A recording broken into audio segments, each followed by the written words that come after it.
नमस्कार, मी होले शिवनाथ किसनराव, राब नारायणराव बोरावके महाविद्यालय श्रीरामपूर, विषय इतिहास, प्रकरण क्रमांक 6 वसाहतवादाविरुद्ध भारतीयांचा संघर्ष, यातील 6.7 हा जो मुद्दा आहे, महात्मा गांधीजींची निशस्त्र प्रतिकार चळवळ.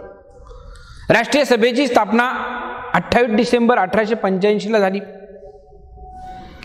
यानंतर या काँग्रेसच्या मवाळ, जहाल आणि गांधीयुग असे 3 प्रकार पडतात. पैकी महात्मा गांधीजींची निशस्त्र प्रतिकार चळवळ जी सुरू झालेली होती ती 1920 ला. त्या अगोदर महात्मा गांधीजींनी जी आपल्या कार्याची सुरुवात केली तर ती दक्षिण आफ्रिका या ठिकाणी. बॅरिस्टर म्हणून महात्मा गांधीजी ज्यावेळेस भारतात आले त्यावेळेस त्यांनी दक्षिण आफ्रिकेला वकालत करण्यासाठी गेले होते. या ठिकाणी वकालत करत असताना जो काळा आणि गोरा भेदभाव केला होता, हा काळा आणि गोरा भेदभाव महात्मा गांधीजींनी सर्वप्रथम त्यांना न्याय मिळवून देण्याचा प्रयत्न हा केला होता. कृष्णवर्य यांना दुजाभाव केला होता, दुय्यम वागणूक दिली जात होती. मग ती समानतेची वागणूक मिळावी यासाठी सर्वप्रथम महात्मा गांधीजींनी या दक्षिण आफ्रिकेमध्ये आपल्या कार्याची सुरुवात केली होती. तेथील भारतीय रहिवाशांना सुद्धा हीन व तुच्छ समजले जाई, त्यांच्यावर विविध जाचक कर निर्बंध लादले जात होते. या धोरणाविरुद्ध महात्मा गांधीजींनी जो लढा सुरू केला होता तर त्यामध्ये महात्मा गांधीजींना यश आलं. महात्मा गांधीजी अल्पावधीतच दक्षिण आफ्रिकेतील लोकांचे लोकप्रिय ठरले. आजही त्यांच्या कार्याचा सन्मान जर पाहायचा असेल तर दक्षिण आफ्रिकेमध्ये सुद्धा महात्मा गांधीजींचे मोठ्या प्रमाणात पुतळे उभा केलेले दिसतात. भारतामध्ये आल्यानंतर 1915 ला ते भारतात आले. त्यांचे गुरु नामदार गोखले यांच्या सांगण्यावरून त्यांनी या ठिकाणी संपूर्ण भारतीय परिस्थितीचं अवलोकन केलं होतं. ब्रिटिशांच्या राज्यामध्ये भारतीयांचे कशी हालअपेष्टा, कसं शोषण चाललेलं आहे, या सर्व बाबींचं निरीक्षण केलं. त्यानंतर त्यांच्या असं लक्षात आलं की या बिहारमधील जी शेतकरी आहेत तर त्या शेतकऱ्यांना सक्तीने निळीचं उत्पादन घ्यावं लागत आहे. या प्रश्नामध्ये महात्मा गांधीजींनी लक्ष घातलं. शेतकऱ्यांना तयार केलेली निळ ही कमी किमतीला विकत घेत असायचे ब्रिटिश लोक, आणि या कमी किमतीत विकत घेत असणाऱ्या निळीचं सक्तीने उत्पादन त्यांना घ्यावं लागत होतं. या पद्धतीने जर आपण आपल्या शेतामध्ये काय पिकवायचं काय नाही याचा अधिकार जर शेतकऱ्यांना नसेल तर काय उपयोग. इतर पिकं ते घेऊ शकतात ज्यातून त्यांना जास्त उत्पन्न मिळू शकतं, परंतु त्याची परवानगी नव्हती. सक्तीने तुम्ही फक्त निळीचंच उत्पादन घ्यायचं, आणि ही निळ कमी किमतीत ब्रिटिश लोक घ्यायचे आणि ती प्रक्रिया करून त्याच्यावर जास्त पैसा ते कमवत असायचे. या शोषणाविरुद्ध महात्मा गांधीजींनी सत्याग्रह केला. त्यालाच चंपारण्य सत्याग्रह असं म्हटलं होतं. मग हा जो सत्याग्रह त्यांनी केला होता तेव्हा सरकारने नीळ लागवडीची जी सक्ती बंद केली. या मळेवाल्यांच्या कचाट्यातून शेतकऱ्यांची मुक्तता केली की खऱ्या अर्थाने त्या सत्याग्रहाच्या माध्यमातून या चंपारण्य मळ्यातील शेतकऱ्यांना न्याय मिळाला होता. चंपारण्य सत्याग्रह, खेडा सत्याग्रह, खेडा या ठिकाणी सुद्धा महात्मा गांधीजींनी जे शेतकऱ्यांना दुष्काळ सदृश परिस्थिती असताना जास्त कर भरावा लागत होता, आणि तो कर दुष्काळात पिकच आलं नाही तर कसं काय कर भरायचा, त्याही शेतकऱ्यांना त्यांनी न्याय मिळवून दिला. अल्पावधीतच महात्मा गांधीजी भारतीय शेतकऱ्यांच्या गळ्यातील ताईत बनले. नंतर त्यांनी या ठिकाणी ज्यावेळेस या राष्ट्रीय चळवळीमध्ये राष्ट्रीय काँग्रेसच्या माध्यमातून जे आंदोलन सुरू झालेलं होतं, या राष्ट्रीय काँग्रेसचं नेतृत्व त्यांच्याकडे आलं. 1 ऑगस्ट 1920 ला लोकमान्य टिळकांचा मृत्यू होतो, आणि या मृत्यूनंतर या राष्ट्रीय काँग्रेसचं नेतृत्व महात्मा गांधीजींकडे येतं. मवाळवादी काँग्रेस 28 डिसेंबर 1885 ते 1905, जहालवादी काँग्रेस 1905 ते 1920 टिळकांनी त्याचं नेतृत्व केलं होतं. आणि तदनंतरच्या कालखंडामध्ये महात्मा गांधीजींनी या राष्ट्रीय काँग्रेसचं त्या ठिकाणी नेतृत्व केलं होतं. ज्यावेळेस बिहारमधील चंपारण्य सत्याग्रह, खेडा सत्याग्रह एका पाठोपाठ हे सत्याग्रह त्यांनी सुरू केले. तदनंतरच्या कालखंडामध्ये देशामध्ये वाढत चाललेल्या राष्ट्रीय आंदोलनातील आळा घालण्यासाठी सर सिडने रोलट याच्या अध्यक्षतेखाली ब्रिटिश न्यायाधीशाच्या अध्यक्षतेखाली एक समिती नेमली आणि या समितीच्या शिफारशीनुसार 1919ला रोलट ॲक्ट कायदा ब्रिटिशांनी लागू केला. राष्ट्रीय चळवळीचं आंदोलन मोठ्या प्रमाणात जोमाने वाढत चाललेलं आहे. हे आंदोलन चिरडून टाकण्यासाठी, या आंदोलनाला विरोध करण्यासाठी सर सिडने रोलट यांच्या अध्यक्षतेखाली एक समिती नेमली आणि त्या समितीने हा रोलट ॲक्ट कायदा त्या ठिकाणी लागू केला. हा रोलट ॲक्ट कायदा जुलमी होता. विना वॉरंट एखाद्याला अटक केली जात होती. कुठल्याही प्रकारे विना चौकशी खटला भरवला जात होता इत्यादी अधिकार सरकारला त्या ठिकाणी दिलेले होते. या कायद्याच्या निषेधार्थ महात्मा गांधीजींनी 6 एप्रिल 1919 रोजी हरताळ पाळण्याचे आवाहन जनतेला केलं की हा कायदा जुलमी आहे. या कायद्याने त्या ठिकाणी कुठल्याही व्यक्तीचं स्वातंत्र्य, समता याचा अधिकारावरती गदा आणली जाते आणि त्या गदा ज्यावेळेस आणली जाते तर ती गदा आणू नये यासाठीच त्यांनी या ठिकाणी हा रोलट ॲक्ट कायदा त्या ठिकाणी आणला होता. आणि या कायद्याच्या निषेधार्थ महात्मा गांधीजींनी त्या ठिकाणी निषेध नोंदवलेला होता.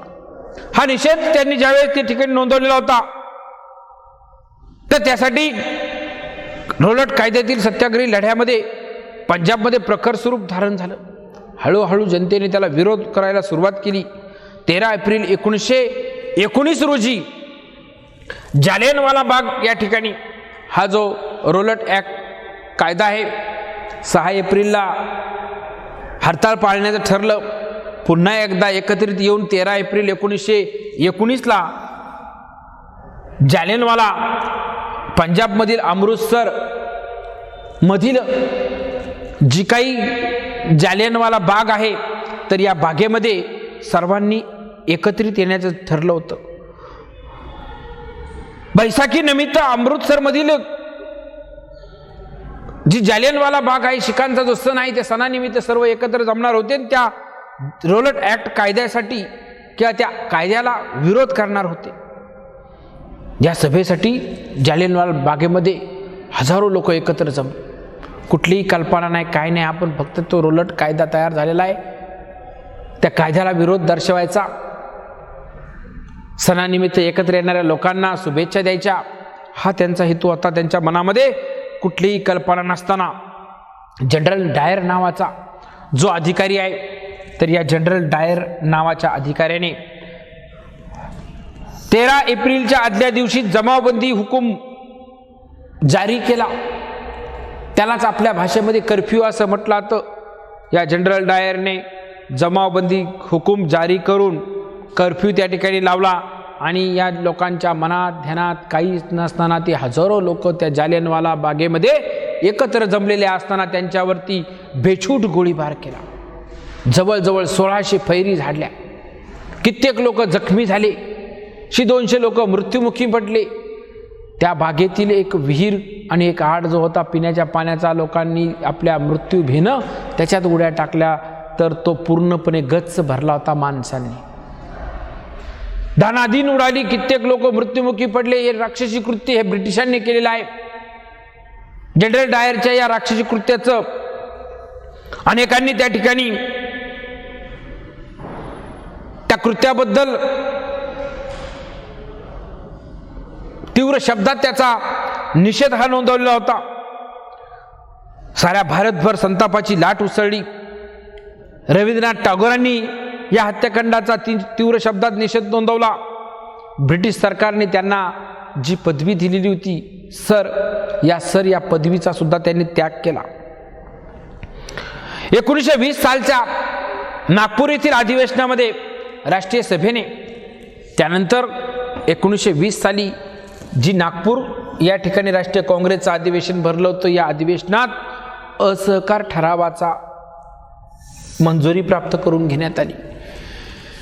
एवढ्या मोठ्या बलाढ्य हिंदुस्थानचा राज्यकारभार हे मुठभर ब्रिटिश करू शकत नाहीत हे भारतीयांनी ओळखलं होतं. आपल्यावरती जे जुलमी कायदे लादत आहेत, तर इथून पुढच्या कालखंडामध्ये आपण कुठल्याही प्रकारे जर ब्रिटिशांना सहकार्य केलं नाही तर निश्चितपणे हे ब्रिटिश भारतातून चालते होतील.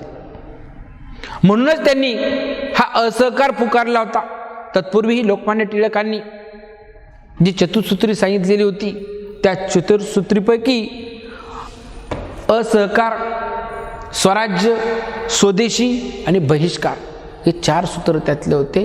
ती त्यांच्यानंतर महात्मा गांधीजींनी हा असहकारचा कार्यक्रम हाती घेतला. 1920 साली ही असहकार चळवळ सुरू झाली. या असहकार चळवळीला देशव्यापी स्वरूप प्राप्त झालं. या आंदोलनाचे सर्व सूत्र महात्मा गांधीजींकडे आले. 1920 पासून खऱ्या अर्थाने महात्मा गांधीजी भारतातील राजकारणामध्ये सक्रिय झाले होते. तर तुरी नेतृत्व जहालवादी गद्दाचे लोकमान्य टिळकांकडे होतं. त्यांच्या मृत्यूनंतर महात्मा गांधीजींकडे हे नेतृत्व आलं होतं. या असहकार चळवळीच्या माध्यमातून जो ठराव झालेला होता, त्यानुसार शाळा, महाविद्यालय, विधिमंडळे, न्यायमंडळे, सरकारी कचेऱ्या, परदेशी माल यांच्यावरती बहिष्कार टाकण्याचं ठरलं होतं. आणि त्या ठरावावरती सर्वांनी एकमताने सह्या केल्या. मंजूर झाला तो ठराव. 1920चा नागपूर काँग्रेसचं जे अधिवेशन होतं त्यामध्ये ठराव झाला. या असहकार आंदोलनाला देशभरातून प्रचंड प्रतिसाद मिळायला लागला. विद्यार्थी मोठ्या संख्येने असहकार चळवळीमध्ये सामील झाले. कुठल्याही प्रकारे शाळेत जायला विद्यार्थी तयार नव्हता. शिक्षक शाळेमध्ये शिकवत नव्हते. न्यायालयात वकील कोणाची केस लढवत नव्हते. न्यायाधीश न्यायदानाचं काम करत नव्हते.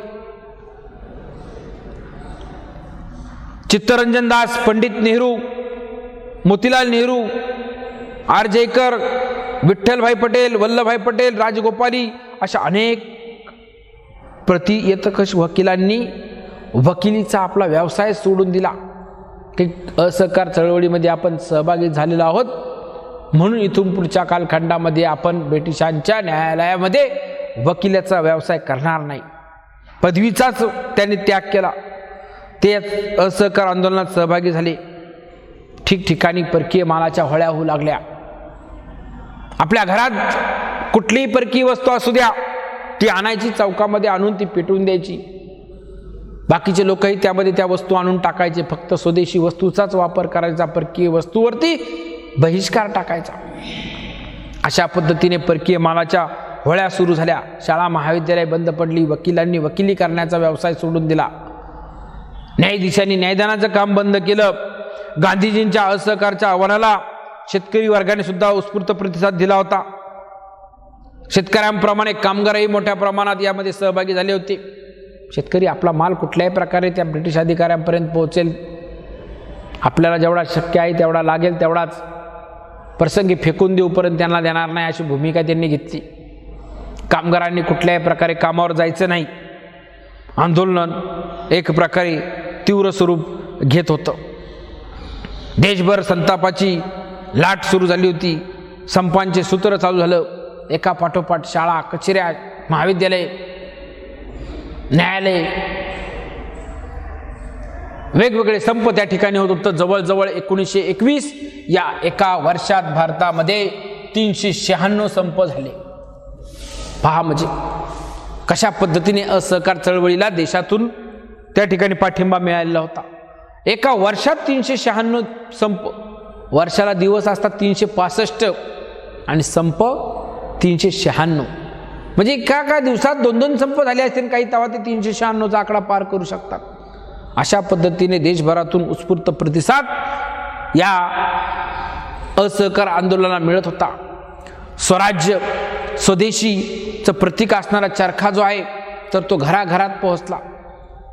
आपल्याला आपलं स्वतःचं राज्य निर्माण करता आलं पाहिजे. स्वदेशीचा वापर आपण करायचा, कुठलीही ब्रिटिशांची वस्तू वापरायची नाही.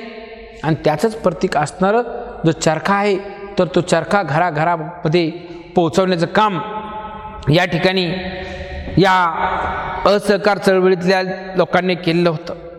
ब्रिटिश सरकारने याच कालखंडामध्ये जीवनावश्यक वस्तू, मिठासारख्या जीवनावश्यक वस्तूवरती सुद्धा कर लादले. हा अन्याय बंद झाला पाहिजे.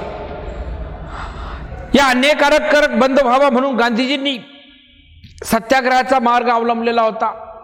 आपल्या बहुसंख्य अनुयायांसह महात्मा गांधीजींनी दांडी यात्रा काढली. 12 मार्च 1930 आपले बहुसंख्य अनुयायी घेऊन महात्मा गांधीजी दांडीकडे रवाना झाले. 6 एप्रिल 1930 विधिवत महात्मा गांधीजींनी मुठभर मीठ उचलून साबरमती आश्रमाच्या तीरावरती मुठभर मीठ उचलून त्या ठिकाणी या सविनय कायदेभंग चळवळ का मिठाचा कायदा आपण मोडत आहोत हे त्या ठिकाणी दांडीच्या समुद्र किनाऱ्यावरती 6 एप्रिल रोजी मीठ उचलून त्यांनी मिठाचा कायद्याचा भंग केला. हे जे वेगवेगळे कायदे लादत आहेत तर त्या कायद्याच्या विरोधात ही दांडी यात्रा साबरमती आश्रमातून सुरू झाली आणि दांडी या ठिकाणी 6 एप्रिलला गेली आणि तिथं पोहोचल्यानंतर त्यांनी हा मिठाचा कायदा तोडला. महात्मा गांधीजींची निःशस्त्र चळवळ चालू असतानाच क्रांतिकारकांचं दुसरं पर्व म्हणजेच आझाद हिंद सेना. या आझाद हिंद सेनेची रासबिहारी बोस यांनी स्थापना केली आणि नेताजी सुभाषचंद्र बोस यांनी त्याचं नेतृत्व केलं. ज्या कालखंडामध्ये 1939 दुसरे महायुद्ध सुरू झालेलं होतं, दुसऱ्या महायुद्धाची ठिणगी जर्मनीचा नेता हिटलर याने युरोपामध्ये या दुसऱ्या महायुद्धाची ठिणगी टाकली. ब्रिटिश सरकारने भारत इंग्लंडच्या बाजूने युद्धात उतरत असल्याचा निर्णय परस्पर घेतला. आपल्याला विचारलं सुद्धा नाही आपण कोणत्या बाजूने लढणार आहोत, का युद्धात सहभागी होणार आहोत किंवा नाही. आपल्याला बिगर विचारता या ठिकाणी युद्धाला त्या ठिकाणी सुरुवात झाली आणि आपण इंग्लंडच्या बाजूने उतरत आहोत असं त्या ठिकाणी घोषित करण्यात आलं. महात्मा गांधीजी, काँग्रेस यांचा या बाबतीत विरोध होता. भारत ही इंग्लंडची वसाहत होती, त्या हक्काने आपल्याला बिगर विचारता आपण इंग्लंडच्या बाजूने युद्धात उतरलेलो आहोत असं सांगितलं. मालकीनीच्या पदराला धरून आपल्याला या ठिकाणी या युद्धामध्ये उतरावं लागलं होतं. ही मालकीन कोण? इंग्लंडची राणी व्हिक्टोरिया. तिचं राज्य होतं इंग्लंडमध्ये. भारत ही एक त्यांची वसाहत होती आणि त्यांनी आपल्या परस्पर हा निर्णय घेतला. महात्मा गांधीजींनी विरोध केला, राष्ट्रीय काँग्रेसने विरोध केला. या युद्धात जपान जर्मनीच्या बाजूने उतरलं. जपानने आग्नेय आशियातील ब्रिटिशांच्या ताब्यातील प्रदेश जिंकले. ब्रिटिश सैन्यातील अनेक भारतीय सैनिक जपानच्या हाती लागले. त्यातूनच रासबिहारी बोस यांनी आझाद हिंद सेनेची जी निर्मिती केली होती, याच सेनेचं नेतृत्व नेताजी सुभाषचंद्र बोस हे त्या कालखंडामध्ये करत होते. 1943 सिंगापूर येथे आझाद हिंद सरकारची स्थापना केली. 43च्या अखेरीस नेताजींनी अंदमान व निकोबार बेटे जिंकून घेतली. ज्या कालखंडामध्ये या महायुद्धाला सुरुवात झाली होती, याच कालखंडात नेताजी सुभाषचंद्रने या आझाद हिंद सेनेचं नेतृत्व करून अंदमान निकोबार बेटं जिंकून घेतली. हीच संधी आली आहे की इंग्लंड आता दुसऱ्या महायुद्धामध्ये गुंतलेला आहे. नेताजी सुभाषचंद्र बोस यांचं मत होतं, आपण जर जपान जर्मनीच्या बाजूने उतरलं, आपणही ब्रिटिशांवरती जर हल्ला केला तर निश्चितपणे भारत हा स्वतंत्र होईल. परंतु हिंसा महात्मा गांधीजींना मान्य नव्हती. नेताजी बोस यांचं जर ऐकलं असतं तर आपल्याला 2-4 वर्ष लवकर स्वातंत्र्य मिळालं असतं. परंतु हिंसा महात्मा गांधीजींना मान्य नव्हती. त्यांनी जो मार्ग अवलंबलेला होता, अंदमान निकोबार बेट त्यांनी जिंकून घेतली. तुम मुझे खून दो मैं तुम्हें आझादी दूंगा, ही घोषणाही त्या कालखंडामध्ये त्यांनी केली होती. ती एक अतिशय लोकप्रिय ठरली. 1944 त्यांनी आराकानचा प्रदेश मिळवला. तसेच आसामच्या पूर्व सीमेवरील ठाणे जिंकून घेतली. परंतु त्यांची इम्फाळची मोहीम जी आहे तर ती मोहीम अर्धवट राहिली. अत्यंत प्रतिकूल परिस्थितीमध्ये नेताजी सुभाषचंद्र बोस, रासबिहारी बोस यांनी या भारतीय स्वातंत्र्य लढ्यामध्ये आपलं बहुमूल्य योगदान देण्याचा प्रयत्न त्यांनी केला आहे. आणि नेटाने हा लढा पुढे चालू करण्याचं काम, चालू ठेवण्याचं काम हे केलेलं होतं. जरी त्यांना यश नसलं आलं तरी त्यांचासुद्धा, या आझाद हिंद सेनेचा सुद्धा खारीचा वाटा या ठिकाणी सांगितला होतो. अशा पद्धतीने आज महात्मा गांधीजींनी जो निःशस्त्र प्रतिकार चळवळ सुरू केली, हा 6.7 हा मुद्दा आपण पाहिला. यामध्ये महात्मा गांधीजींचं भारतात येण्या अगोदर दक्षिण आफ्रिकेमध्ये जे कार्य होतं तर ते म्हणजेच कृष्णवर्णियांना न्याय मिळवून देण्याचं काम त्यांनी केलं. भारतात आल्यानंतर 1915ला ते भारतात आले.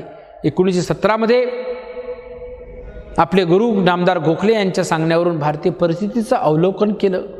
जी बिकट परिस्थिती होती, बिहारमधील चंपारण्याच्या शेतकऱ्यांना सक्तीने निळीचं उत्पादन घ्यावं लागत होतं, त्यांच्या विरुद्ध त्यांनी आवाज उठवला.